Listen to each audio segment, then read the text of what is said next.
Okay, level with me here. There's this idea that we live on a ball and it's spinning and we're traveling through space at unfathomable speeds, yet you can't measure it, you can't repeat it or observe it. At this point, it becomes a religion. What are you holding on to? Do you care what other people think? Are you just worried what your friends and family are going to say? Is it your satellites? Is it your aliens? There are no satellites in the vacuum of space. Satellites are satelloons. You're aliens. Let's say you're an outer space alien fanatic. What if I told you you can have your aliens too? That they come from outer space, not upper space, but outer space. They are extraterrestrials. Terrestrial meaning terrain, meaning land. So what is it? What's stopping you? You've never seen curvature with your own eyes. You've never felt the earth spinning. You've never been able to observe and measure these claims. So at this point, it becomes a religion. Do you want to become free? What if there's thousands upon thousands of other continents? What if there is an actual creator? This place was designed for a purpose. This isn't an accident. Would your life change? We're all supposed to live in abundance. We're all supposed to be here for a purpose and learn and love and live. Being on a ball from an accident of a big bang, evolved from monkeys, that's no way to live. That's no way to perceive life. You're an accident. You have no purpose. What's stopping you? Look out here. There's no curvature. 120,000 feet, 30,000 feet, it's nowhere to be seen. Where's the curve? It's time to pay attention. It's time to wake up. It's time to become free.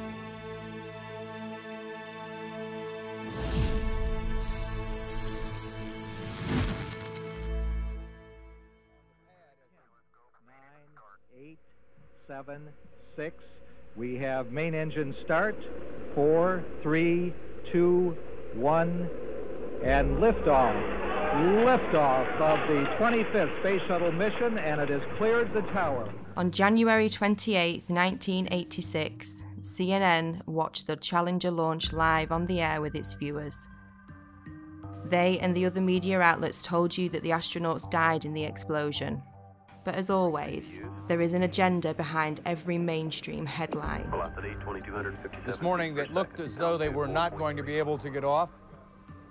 1 minute 15 seconds. Velocity 2,900 feet per second. Altitude 9 nautical miles. Downrange distance 7 nautical miles. Looks like a couple of the solid rocket boosters blew away from the side of the shuttle in an explosion. Flight controllers here looking very carefully at the situation. Obviously a major malfunction. We have a report from the flight dynamics officer that the vehicle has exploded. Today is a day for mourning and remembering. Nancy and I are pained to the core by the tragedy of the shuttle Challenger. We know we share this pain with all of the people of our country. This is truly a national loss. The 7 NASA astronauts supposedly killed in the 1986 Challenger disaster did not die in the explosion and are quietly living out their lives in the US, with many of them hiding in plain sight, using their same names and working at high levels in the same fields they worked in before the disaster, according to explosive evidence uncovered by investigators. We've located 6 out of 7 of them. In the world of deception, it's really easy to say this person is that person, and there's a lot of that going on, muddying the waters. But 6 out of 7 have identical names. They work for universities, most of them. There were no people in the Challenger. That was a hoax. That's been proven conclusively by researchers and reporters, investigators, who have found that those supposed people that were in the Challenger are still alive today. We remember Dick Scobie, the commander who spoke the last words we heard from the Space Shuttle Challenger. We remember Michael Smith. We remember Judith Resnick. We remember Krista McAuliffe. We remember Ellison Onizuka. We remember Ronald McNair. People still think the Challenger exploded with these astronauts. It was a horrible thing. Never happened. Yes, the rocket exploded. There was no one on board. So imagine you're at the launch of the Challenger. This is a historic moment and it blows up in midair. Whether you are personally related to somebody on there or don't know anybody, you're gonna be a mess. This is an emotional, incredible scene. And CNN was reporting, and they told the cameraman, let's get a live shot of Krista's parents. And when they zoomed in on them, they were giggling, they were laughing, they were smiling. I don't know how you can put a smile on someone's face, even if you told them the funniest joke in the world at that very moment. Just look at their face. Is that the face of somebody whose daughter just blew up in the most horrific, violent accident ever? Or is that somebody playing a role, not knowing that they're on camera and thinking about the money that they may have gotten? You can hide somebody that's allegedly dead right in plain sight. All you have to do is move them a little farther away, give them a different job, claim that they're somebody else. You don't even need to change their name. So statistically speaking, the odds that almost everyone on the Challenger have exact lookalikes with exact names still existing is kind of laughable, honestly. Exact doppelgangers existing in the world with the same names, and when confronted, they get very nervous and their stories begin to conflict and they have the same mannerisms. You know, it doesn't take a lot to put it together, honestly. Let's start with former NASA astronaut Michael J. Smith, with the same name as this retired professor from the University of Wisconsin-Madison. Are you Michael Smith? Yeah. Professor at university? Retired. Retired? Yeah. Yeah. Yeah, I just stopped by because there's this room. Are you aware of that? There's a rumor on the internet. It's not me. That people are saying. Yeah, it's not me, obviously. I mean, anybody that looks at my background, looks where I was born, it's not me.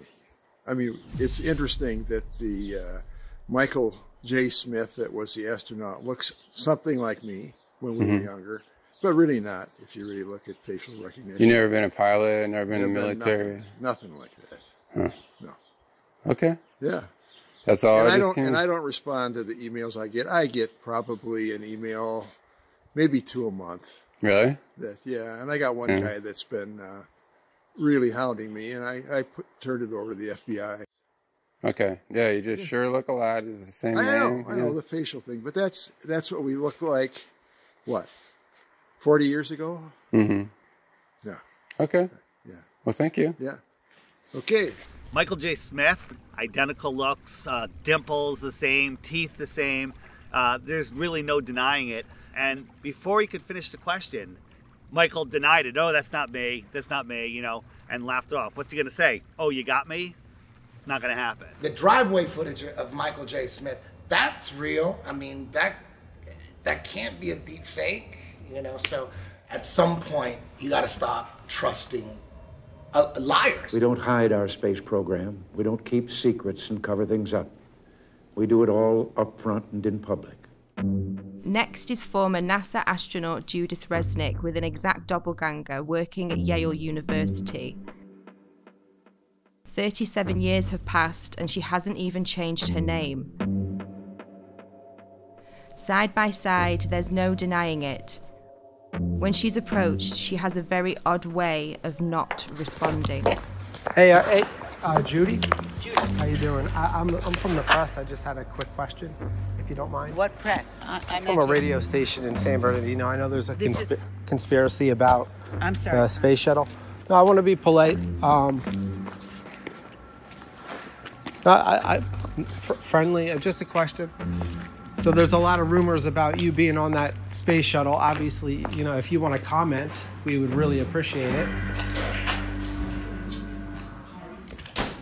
Kind of odd that Judith is in full panic mode when realizing the press is in her presence. She's no stranger to being in the spotlight. She even made her way into Hollywood for a quick cameo. If the choice is to allow Americans to be taken as hostages or to be executed, I'll bring my own rope. Saddam backed down, and Ambassador Wilson helped thousands get safely home. When he himself came home to the United States, he was warmly greeted by our president, who took him to the Oval Office and introduced him to the War Cabinet as an American hero. Commander Dick Scobie had a company called Cows and Trees, and when you went to his website, there was an animation of a cow taking off like a rocket with a smoke stream coming out of its backside, doing a twisty curl in the air that looked remarkably just like what we saw with the Challenger. And after we started making videos on that and it started going viral, that website disappeared, never to be seen again.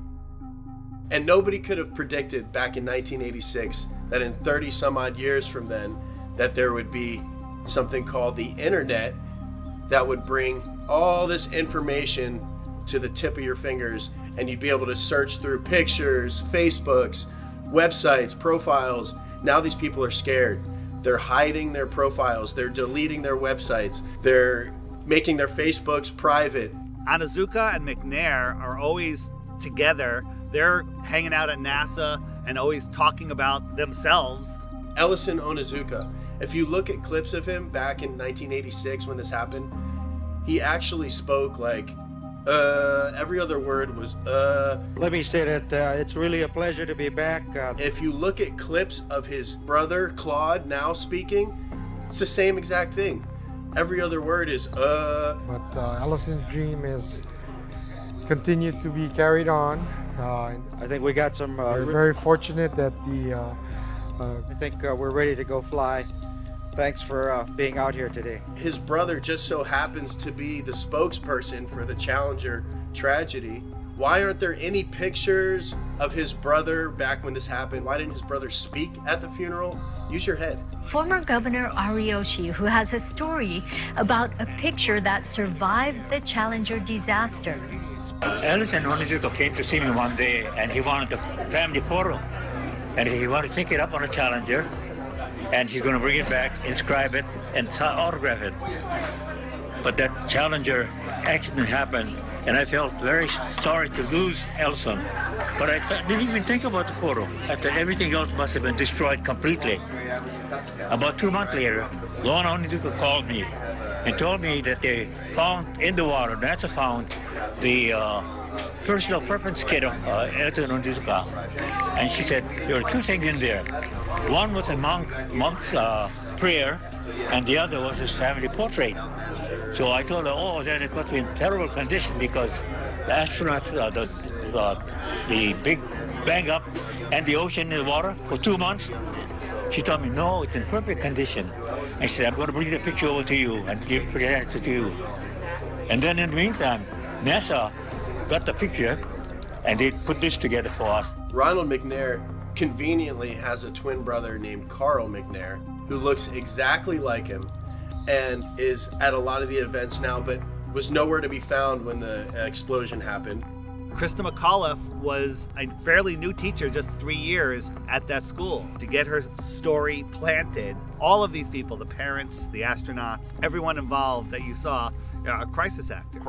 Essie was at the Cape in the stands to see Tuesday's launch, a sight that she says still haunts her. Why didn't I leave too?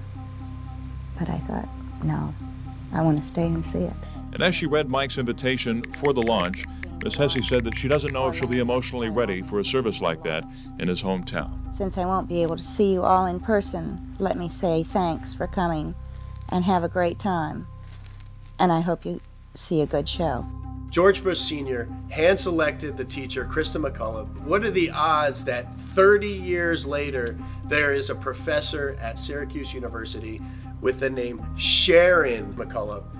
I still can't believe that I'm going to actually be going into that shuttle. It just really doesn't seem possible. Krista McAuliffe was asked if she had any fears about her space shuttle flight. People really feel that space travel is safe now. It's not that earlier feeling that, oh, it's going to blow up or something's going to happen. Right at this point, I feel that I'll be okay if I go up. Well, where's Jarvis? How come you haven't located him? And the answer is, he could have died of natural causes, a heart attack, a car accident, 3, 4, 5 years later, and it would never be reported. The reason they did it was a psychological operation to justify not doing manned space flights anymore and to pull on your heartstrings with an emotional cover. So if you dare question it, then you're immoral. And then when you look into it, you find out, of course, that you have all these people still existing in the world. So basically a government version of witness protection for NASA. Our nation held a vigil by our television sets. In one cruel moment, our exhilaration turned to horror. We waited and watched. They were waiting and watching. When they saw the explosion, there was confusion. Was something wrong? The principal and teachers weren't certain either. Then it got very quiet as the horror of it began to register. Besides the trauma-based mind control and putting children through that trauma, and also it reinforces their model. It reinforces their religion. Look, this terrible thing happened. We're trying to go to space. We're trying to explore for science. But oh, look, all those people died. But at 1 o'clock, school was closed. It had to close. I felt as if my whole body blew up inside when I saw that. And I can just never be as shocked as I am now. Seeing it with my own eyes, it really just scared me. Some astronauts blow up in a rocket. What does that do subconsciously to the average person? They don't want to go up into space. They don't want to blow up in a rocket. We'll leave that to the professionals. We'll leave that to NASA or government. Once they had seen the evidence on the visual screen that there would be no survivors, it suddenly became apparent to them that they were dealing with death. The government had incentivized the different public schools to play the Challenger in their classrooms. So they rolled their TV sets out, they had all the children sit down and get ready to watch it, and 20% of the American public watched the Challenger event happen live. And within 1 hour, 80% of Americans had seen the Challenger tragedy happen. So just like with 9/11, they have everyone see this traumatic event, and then we're all in unison that we're traumatized. When it blew up, it was a form of trauma-based mind control that, you know, some people will never grow out of, and then the emotions kick in and you're unable to think logically about what's going on. Of course this was planned. They made every school show this event live. They wanted these kids to grow up defending this tragedy. Think about how many field trips come here, unfortunately. And they go in and watch that Heroes and Legends thing, and they come out thinking that this is the greatest possible hero that they could ever be. And that's just, they're actors. And we're building them up higher than your father, police, military, all these people that are actual heroes. Right. These are actors working for a government agency. So. Next. Hello. Hi. I'm going to get one of these signed if that's all right. My name is Justin. Justin? Yes. I-N? Yes, with an I-N. Where are you from, Justin? Orlando. Oh, so you're not far from home. Not too far. No, I'm okay on a picture, but thank you. I do have a question though. Sure. Sometimes when we're watching the ISS footage, you'll see the astronauts sometimes connected to like wires and harnesses. Is that to keep them like in the frame during the broadcast, or what's the reason for that? No, I haven't actually. You mean while they're inside the shuttle? Yeah, like when they're inside the ISS, sometimes during the feeds, the broadcast, you'll see kind of pulling on their belts or something like that. I bet that is. I have not personally seen that. Oh, really? But I know that they, they try to be still when they're doing talking to someone, and then they usually try to release and do like a flip at the end or something like that. Because I've seen the flip before, and it almost looked like a foot was caught like inside something, but there was nothing really there. It was really strange. I didn't know if there was something to kind of like hold them in place or something. We never had anything like that, but they may have learned over time that it was hard to stay still, and they may have come up with something. Did you ever think the public would find out that all the spacewalks were filmed underwater? Thanks, sir. Do you have any comment on that? Well, we train underwater. Oh, okay, but only training? Only training. Okay. Most of the public have no idea that the ISS is located in an underwater neutral buoyancy lab in Houston, Texas. The space station footage that they trick us with is not traveling at 17,500 miles per hour above your head. It's all being filmed here on Earth. An exact ISS replica underwater. Coincidence? It's a pretty simple process. Film your footage underwater, remove the water layer, add in your CGI Earth layer, and cast your spell.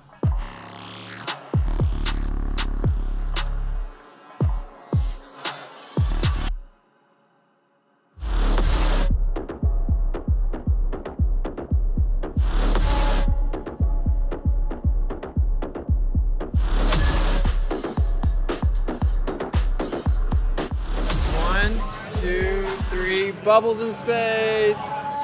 The International Space Station, that's a complete fraud. It's a complete hoax. I don't believe that all these astronauts are living up there and doing all this. Every single time that they do some type of live demonstration, you can see some type of faulty wiring, some type of glitch. They're literally being held up by strings. Green screens, wires, CGI, augmented reality, all sorts of issues. Think about this. They always have the women with long flowing hair. That would never be allowed. They literally spray hairspray in their hair to make it look like their hair is floating in zero gravity. The International Space Station, brought to you by the same guys who faked 6 moon missions. Yeah, I believe that. I don't know exactly how they're videotaping themselves. They could be on one of those zero-G planes and doing it all in there. I'm not sure how they're doing it, but I don't believe it at all. It looks like a bunch of green screen I don't believe that at all. The space station is a serious place.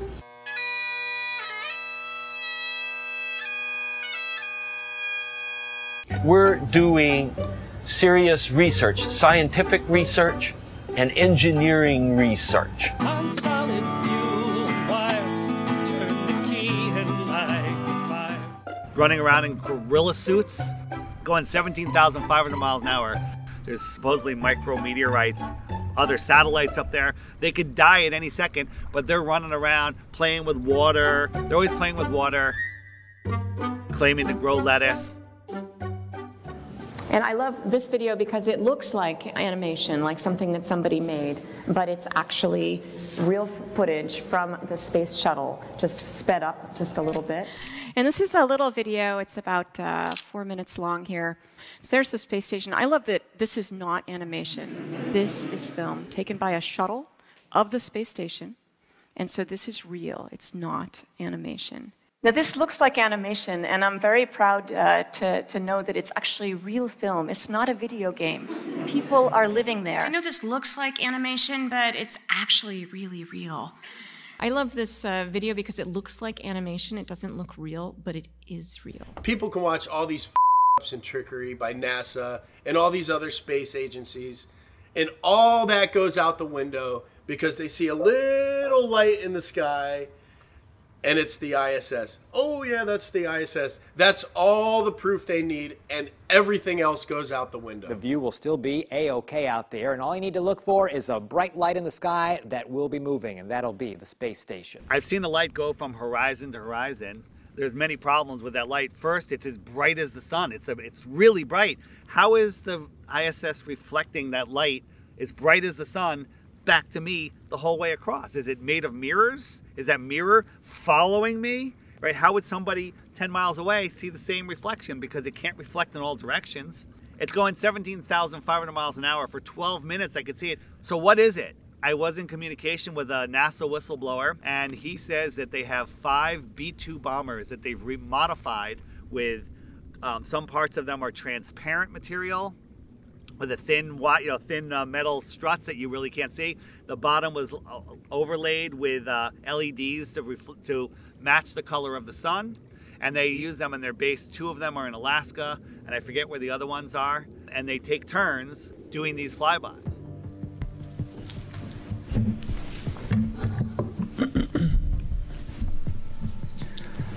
Good afternoon, Commissioners. Today I'd like to bring to your attention a potential fraud on an enormous scale happening in York County. There's now clear evidence of NASA using numerous methods to grossly mislead the public about astronauts being on the International Space Station. During interior ISS scenes from NASA's own live feed, the use of wires, harnesses, green screens, and virtual reality have been detected to achieve the appearance of a weightless environment. This begs the obvious question. If they're really up there, why are they using Hollywood techniques to fake the footage? Are they in space or are they underwater? Now what's really interesting is that they train for spacewalks in an underwater pool with a complete ISS replica. Now surely they aren't filming these spacewalks in an underwater pool and then editing them to appear if they're in space, because that sure would be something, wouldn't it? I'm calling on the Brevard County Commissioners to open a full investigation into NASA's fraudulent practices and use of taxpayer dollars. It costs NASA $3 billion per year to operate the ISS, and if they don't have a darn good explanation as to why they're faking these videos, I and the public would like a darn good explanation as to where our tax money is going. It is our duty to expose and eliminate this fraudulent and astronomically wasteful ISS program. And look, I know what you're all thinking. NASA is part of the federal government and you're just county commissioners. Even if what I'm saying is true, what can you do? But let me remind you, not only is this happening in your county, as public officials, you have the platform and the ability to make a statement or hold a press conference, alerting the public, state, and federal authorities to investigate further. You have the power to start the conversation. I look forward to the day that $3 billion annual budget is put towards our veterans, our homeless, maybe some of that mental health stuff the young lady just spoke about, and the revitalization of Brevard County. Flat Earthers pay attention. We're paying attention to NASA. We're paying attention to SpaceX. Most people aren't, but yet they'll defend it. They'll defend it. They have no idea the Earth's supposed radius. They have no idea how far the sun is supposed to be according to NASA, 93 million. They don't know. Like, how far is the sun? Like, I don't know, a couple million miles, I don't know. They have no idea, but they're defending it to the death. You know, once you start paying attention and have an open mind, pay attention.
Worst footage ever. But we do want to make sure that the American people understand that there's no need to panic. The president took this action, as I mentioned earlier, because the objects were indeed flying at lower elevation and they were in civilian airspace, and we wanted to make sure that we protected that airspace. But again, you know, we want to also make sure that the Americans are not do not panic during this time. Wait, what? It's on a balloon?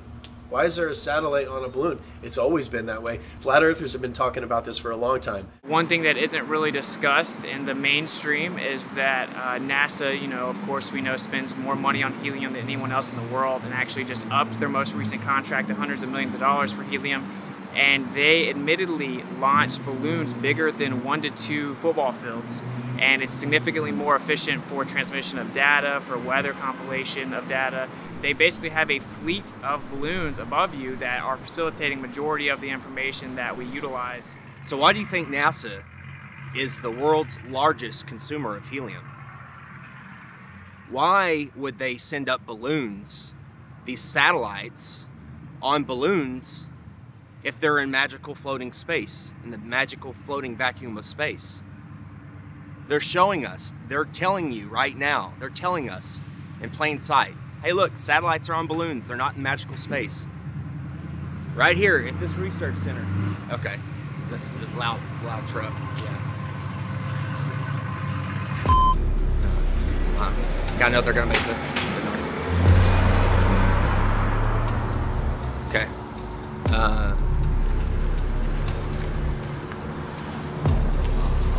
Howdy. I was just doing some filming. What? Oh, just anything we can see. We're just doing a documentary on the balloon launches and all the cool stuff. Yeah, we're independent journalists. Don't be filming me. Well, I mean, we're in public. There's no expectation of privacy. Well, we tried to call them. They said they weren't doing any tours. Yeah, they said we weren't doing any tours. Hey, of course, you got to do your due diligence and make sure there ain't nobody out here potting. I get it. Like Challenger Space Center, they have armed guards. Yeah, they will shoot you.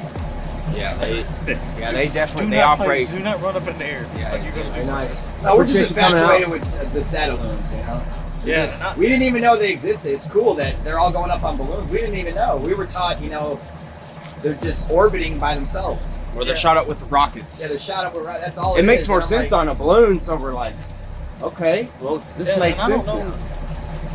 Unless they got some top secret stuff I don't know about. You don't know about any of these satellites without the balloons? The idea that you would need some type of box that free falls in orbit around a ball is really just a fiction of imagination. That we don't need that at all. We don't utilize that. Satellites have been on balloons since the 50s, and they've always been on balloons. They just lied about putting them in space. There's no evidence at all of satellites in space. They would have to have a propulsion system. Even if you believe that the Earth is a ball, you must also believe that satellites cannot propel themselves without a source to thrust, okay? We know that they don't have engines on them. What's making them go around? They don't make sense. Then you find out NASA owns 98% of the helium. Then you find out all these satellites that crash have balloons attached to them. Then you can deduce they actually float these satellites up with balloons. It's that simple. If all these satellites are moving 17,500 miles an hour, some are moving this way, some are moving that way, it's common sense. There's 50,000 of them. They're supposed to hit each other eventually, but none of them hit each other. Come on, guys, wake up. There's no satellites. There's no proof of them. The only proof we have are things floating on balloons. Arthur C. Clarke in the 50s wrote a book theorizing about satellites falling around on Earth in an endless fall. Shortly after, we all of a sudden had satellites falling around the Earth. Now think about it. The Earth is spinning at 1,000 miles an hour. It's orbiting in an elliptical orbit, speeding up and slowing down at 66,000 miles an hour. It's chasing the sun in another curved orbit, and we somehow have geostationary satellites. That's a satellite that stays above the same plot of land. So it's mimicking the spin, it's mimicking the orbit, it's speeding up and slowing down and staying over that same plot of land, and it's just falling in an ever-ending fall. That makes absolutely no sense. And now it's openly accepted that they're on balloons, but they're making it seem like it's a new thing. And this is the new way we're gonna launch satellites, is on balloons, and it's cheaper, and it's just better. Like, we don't need them space ones no more. People are starting to figure it out. That's why they're going back to balloons. And majority of all the transmissions we use for our cell phones or quote-unquote satellite TV are all ground towers. They all send transmissions from the ground tower to tower, admittedly at high elevations. And of course we have underground and undersea cables that make up 99.9% of all transmission. So this just a facade in people's mind that you have little metal boxes flying around giving you all of your data. None of that is real. Oh my God, I'm calling my brother. That is freaking beautiful. Okay, there you have it. Artemis wow, it's flying right now. Whether it's the ISS or the rocket launch, the second someone sees it with their own eyes, they think it's real. This is freaking amazing. Oh, there it is. What the heck happened? They don't even know what the f is going on. The reason that you can always find a video of a rocket from NASA taking off and then slowly making a U-shaped arc is not because it's going around the ball and going to the other side or going out into space. It's because shortly after these rockets that are funded by your tax dollars take off, they only have a certain amount of time before they crash back to the Earth because they run out of fuel.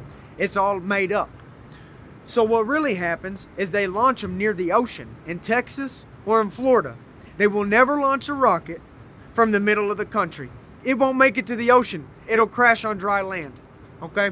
So NASA has to launch rockets from Texas in Florida because it's right by the water. If they wanted to launch a rocket from Little Rock, Arkansas, it wouldn't even make it to Texarkana. So when they launch rockets in Cape Canaveral, Florida, or in Houston, we have a problem. Yeah, the problem is you can't get past the firmament. In 1962, 7 years before they faked the moon landing, Operation Dominic began.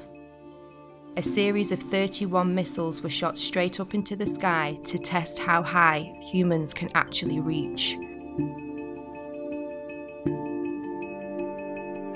They quickly figured out, not far at all. It seems that whenever they were shooting these missiles up into the sky, they were actually interacting with different layers of this plasma field or this electromagnetic phenomena, and it seems to have fluid-like properties. As it actually hits a certain portion of this force field, if you will, it begins to disperse and seek equilibrium based on the impedance of the electromagnetic layers. Why is it when we review this footage that these things are exploding? It looks like they're hitting a barrier. Testing the strength of the firmament, and they weren't able to penetrate it. What's going on there? What is this? In my opinion, I think that they were trying to find a way to possibly get out. There's a firmament above us. So everything is as above, so below.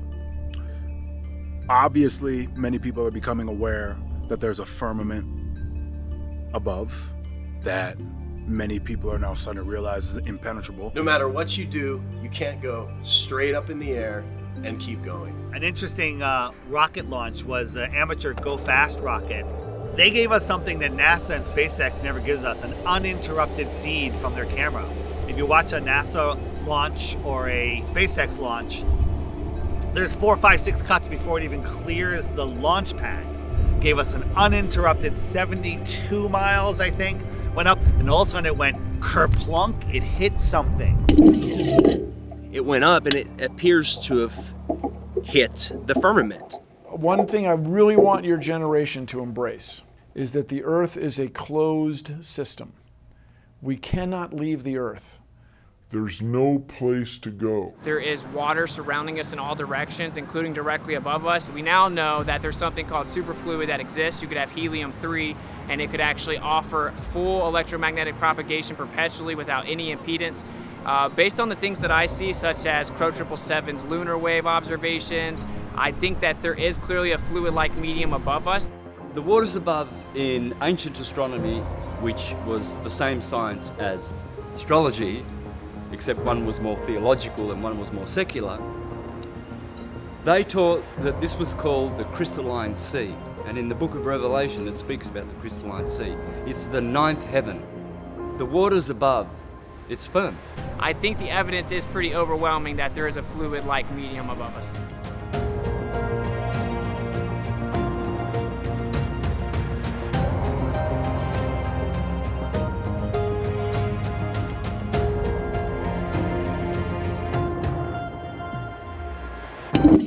What I can tell you for sure is the water above is level, because all water finds and maintains level. I feel that's the next wave of enlightenment, is now more and more people realizing as above, so below. And the only way we can get above or below is to go within and tune our frequency to that of which surpasses and passes through. Who knows, maybe there is some kind of firmament, and we're underwater. We could be underwater. Maybe there's water above the firmament and then water down here. That could possibly be why the sky is blue, because behind it is the firmament which holds back water. As above, so below. God's throne does not sit on a convex, silly snow globe, okay? The firmament, the waters above, where he separated the waters below from above, they're flat and level. It's the sky plane. The sky only appears to curve, just like the ground. There is no curvature in the sky. There's no curvature on the earth. Well, Dave, the SpaceX Falcon 9 is going to launch from Vandenberg Air Force Base, and it's going to launch in just about a minute, maybe a little less here. Just see the trail it's leaving behind. Absolutely amazing, and to describe it to you, I mean, you can see it, but from the ground, it almost looks as though some of these rockets look like they're scraping across a watery firmament, kind of like a boat dragging something through the water. You see what resembles a speedboat going through water.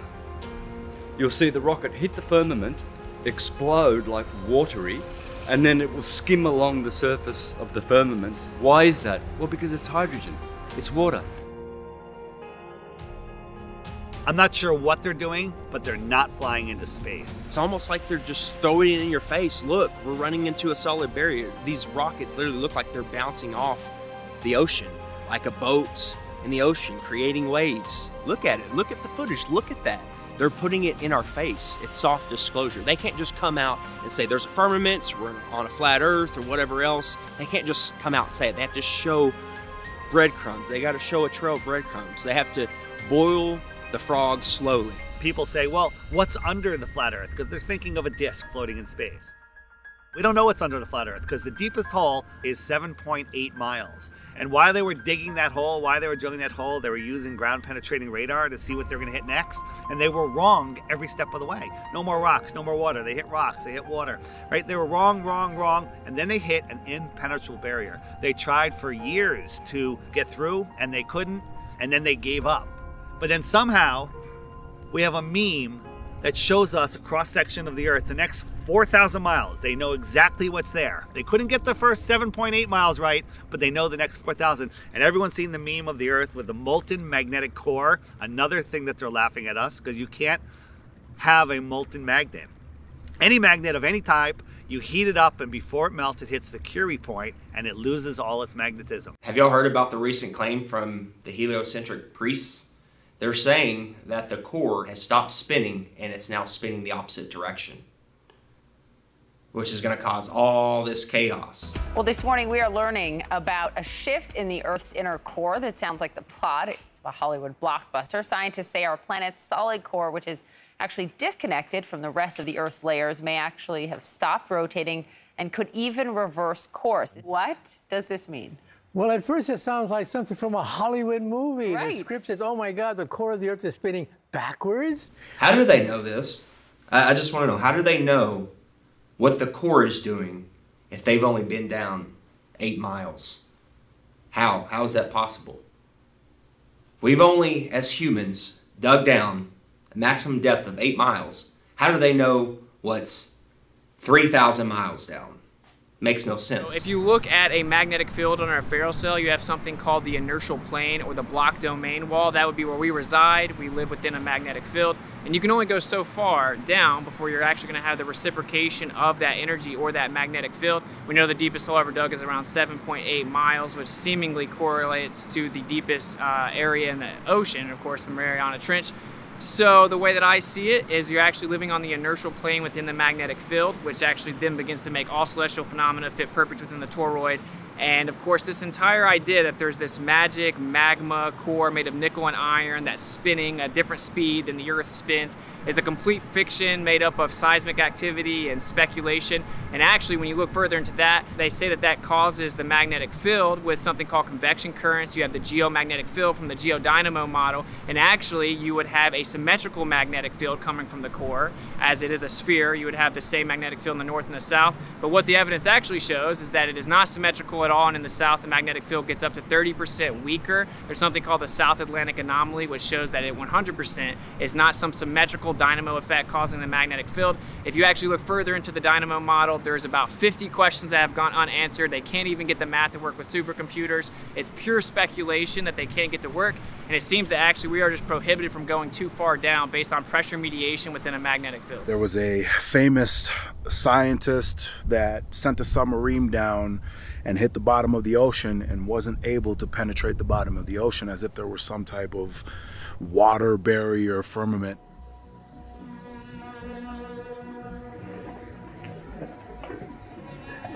One of the strangest places on the ocean's floor was only just discovered in the 1990s.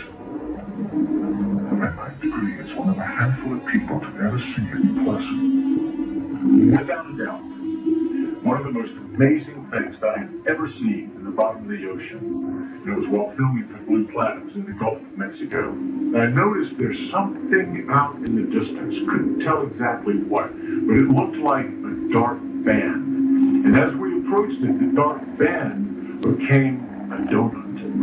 I saw this donut. It was black in the center. What the heck is that? And so as we get closer and closer to it, I noticed that the black band had what appeared to be kind of steam over it. And then I looked, and there was water lapping against the shoreline. This band was a ring of mussels. And inside the ring of mussels was a lake. And it's like, wait a minute, I'm already underwater. We went out over the water in this lake and tried to descend in it and bounced off. It was so super saline and dense that the submarine couldn't go down in it. We literally bounced off, and as we bounced off, we sent ripples heading back to the shoreline. It's because of the firmament. It's firm. What I believe is that this is a plane and everything vibrates, and ultimately we have to become masters of vibration to work through the dimensions of this plane. This is the third dimensional plane. So this physical,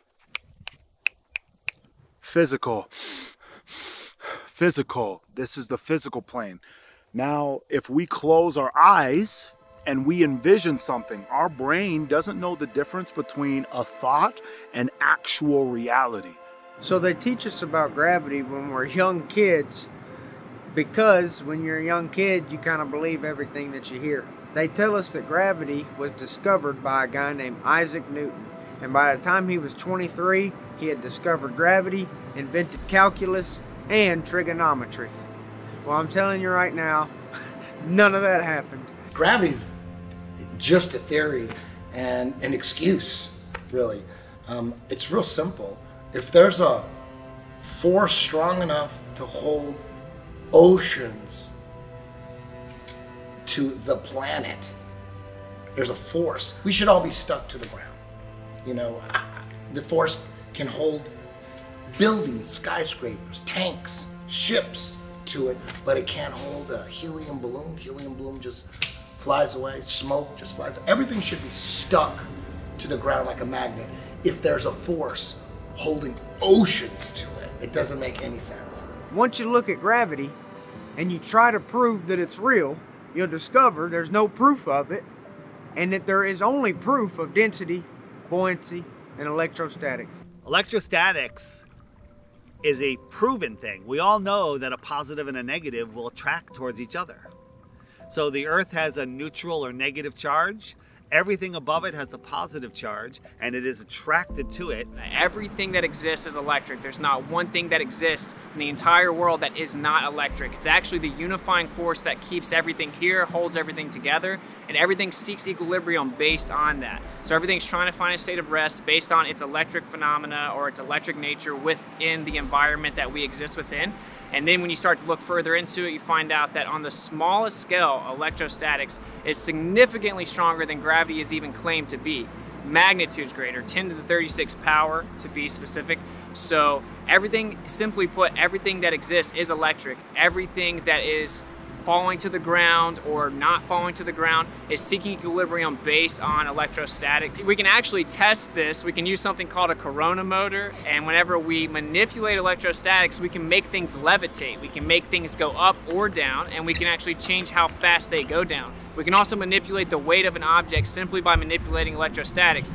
And of course, that's how science actually works, is you do an experiment that shows you what the cause of the effect is, and you can manipulate electrostatics and cause the effect of downward acceleration, commonly referred to as gravity. Of course, I've never seen a test that manipulates space-time, and you will never see that. It doesn't exist. Everyone thinks that the reason things fall is because of gravity, but actually everything that exists is electrostatic. So whenever things go to the ground, they're seeking equilibrium, so they go find their balance on the ground where their charge disperses or spreads out in through the ground.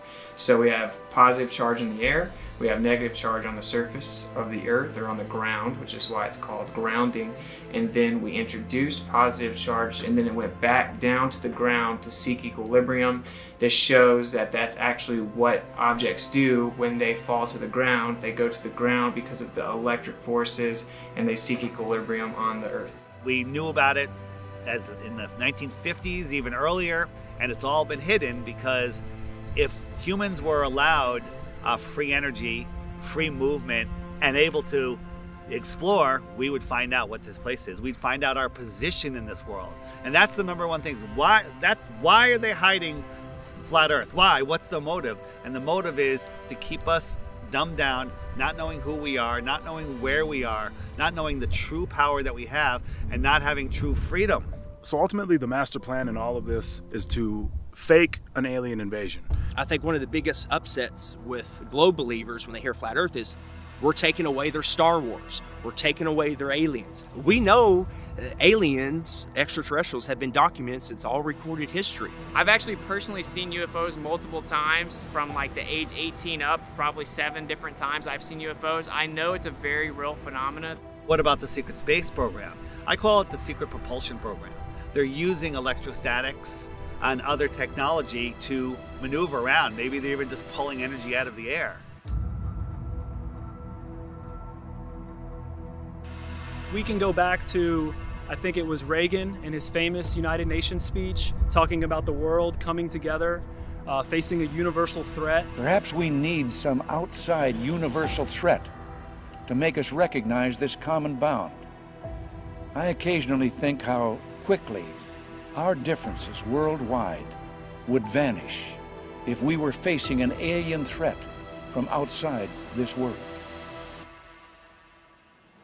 They knew back then that that's the best way, the most powerful way to get everyone to unite into a one world government. If suddenly there was a threat to this world from some other species, from another planet, outside in the universe, we'd forget all the little local differences that we have between our countries, and we would find out once and for all that we really are all human beings here on this earth together.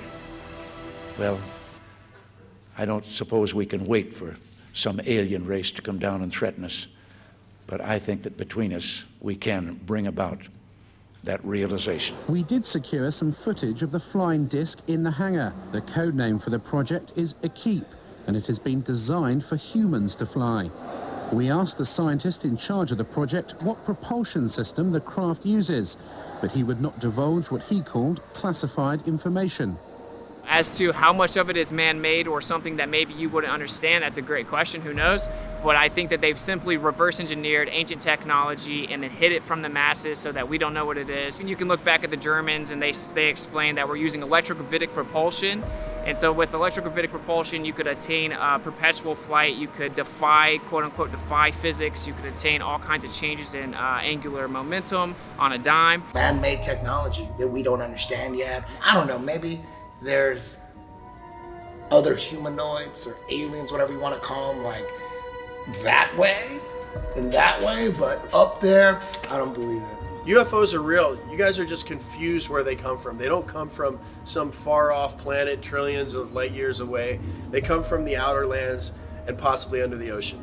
I personally believe that the government is so evil that they're devising any type of plan that they can to manipulate people into one world government. They call it the New World Order. One way that they can manipulate people is by destroying cities with missiles and lasers and all sorts of destructive bombs, and then they could blame it on aliens. They could say that aliens are coming when really it's our own government.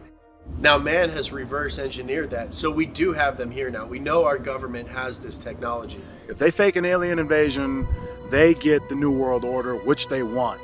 They thought COVID lockdowns were bad.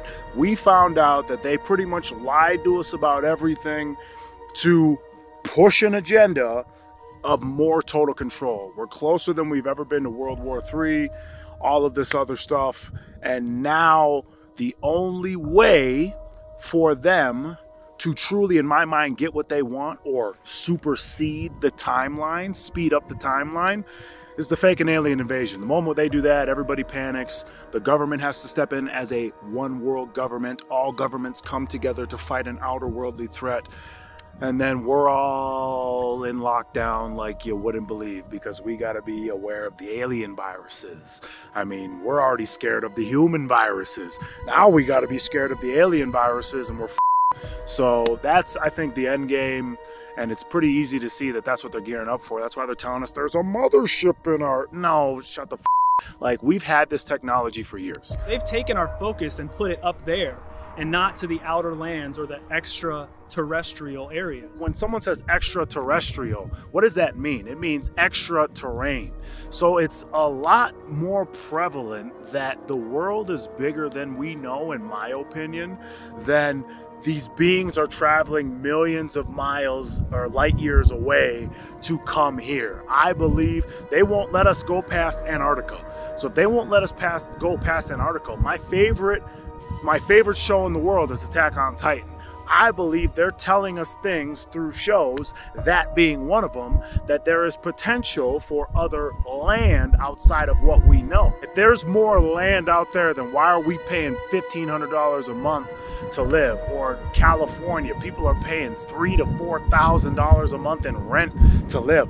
Why would we have to do that if all of our world could fit into Texas and then there was more land other places? Like, obviously it makes more sense. You can still have that concept, that idea, that belief, whatever you want to call it. You can still have that on flat Earth. You're not trapped in a snow globe. I honestly do believe that the government is hiding more land. There could be thousands of continents. There's definitely more than 7. I'll bet my life on it.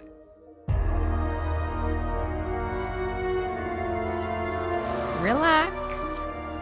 This is only a visual concept, although this is scientifically possible. They have advanced aircraft that can do incredible things and move incredible speeds, but it's for here. It's for exploring this world, not scientifically impossible outer space. Little green men running around, abducting people. That's the Hollywood mainstream narrative. There are underground caverns, there are underground cities, deep underground military bases, DUMBs. There's all kinds of networks under the ground. Think about all the underground bases. Think about the millions and millions and billions of dollars that go into black budget projects and I mean, that is a whole nother industry. NASA, nobody knows what NASA does.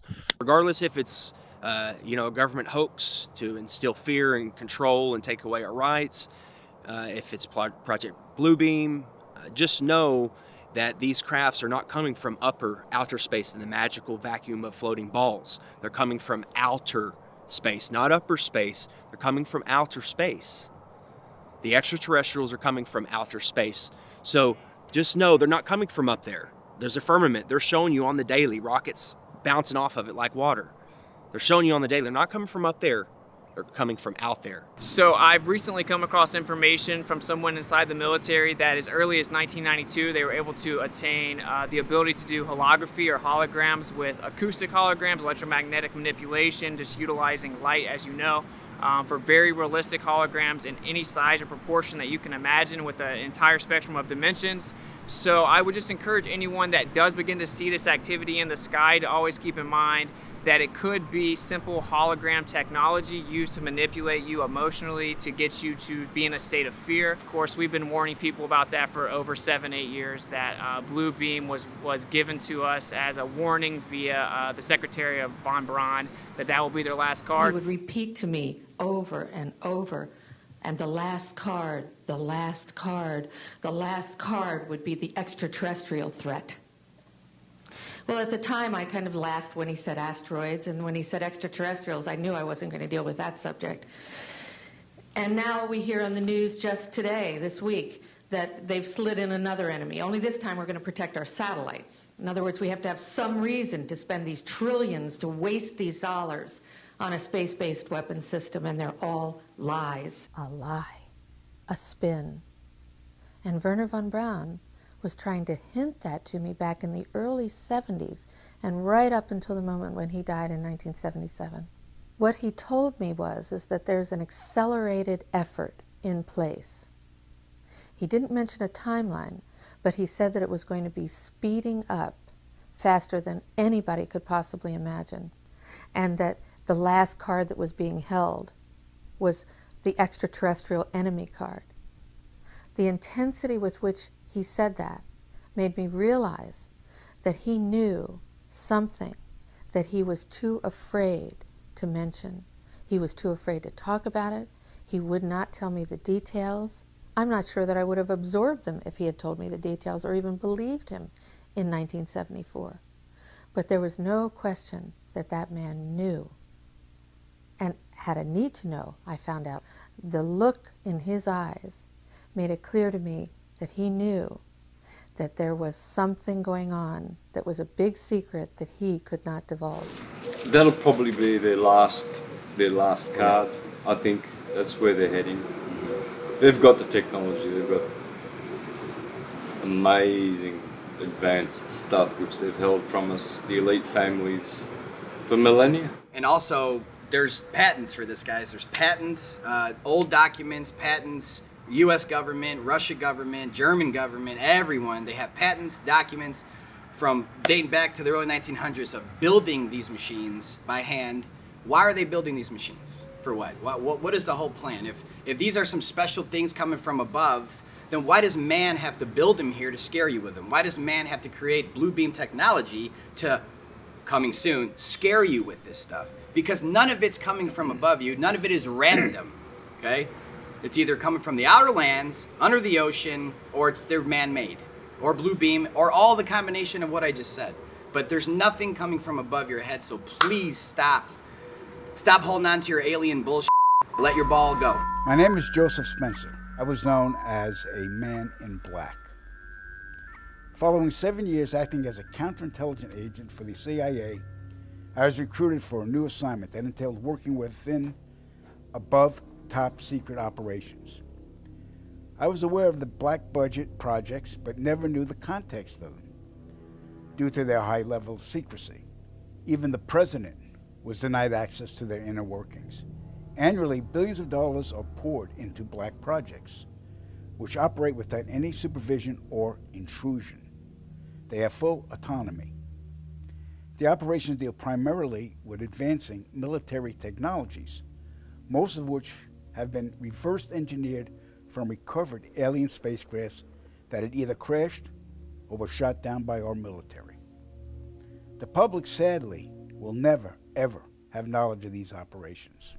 Since the early 1950s, scientists have been developing holographic technology, and over the years improved it to a state that we can only imagine. As I stood there staring at the bomber, which looked so absolutely real and solid that I could reach up and touch it, I contemplated the possibilities. What if this projection was 1,000 feet up in the sky?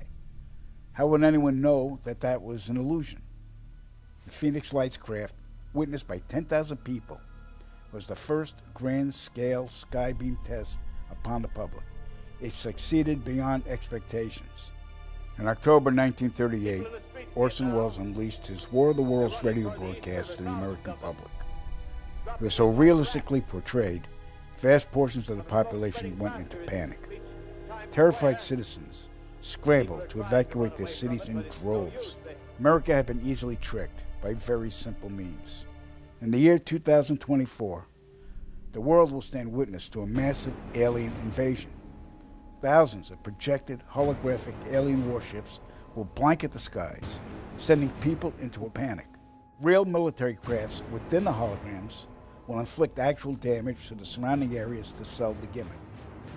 And as a result of the ensuing human chaos, a one-world government will immediately form without any resistance from the people. They will be the new world order. Once this happens, we as a people will be doomed to enslavement and accelerated depopulation. With that said, the only hope for human salvation is to acquire and spread the knowledge of these activities and agendas. Resist, retaliate, then conquer this imposing enemy. The time is now. time is now. The time is now. So take a ride on my plane, things will never be the same. Remove the programming inside of your brain. You gotta open your eyes and look at the horizon. You can feel it inside. I'm gonna make you realize that you are not an animal spinning on a waterfall. Is that what you really thought? Come on, level with me. Yeah, level with me. Yeah, get on my level right now.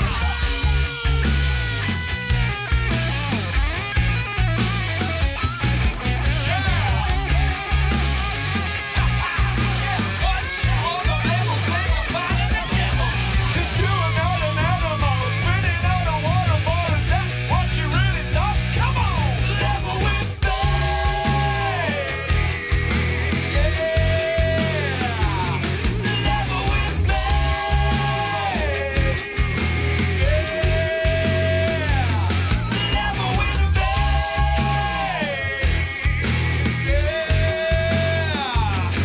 Level with me.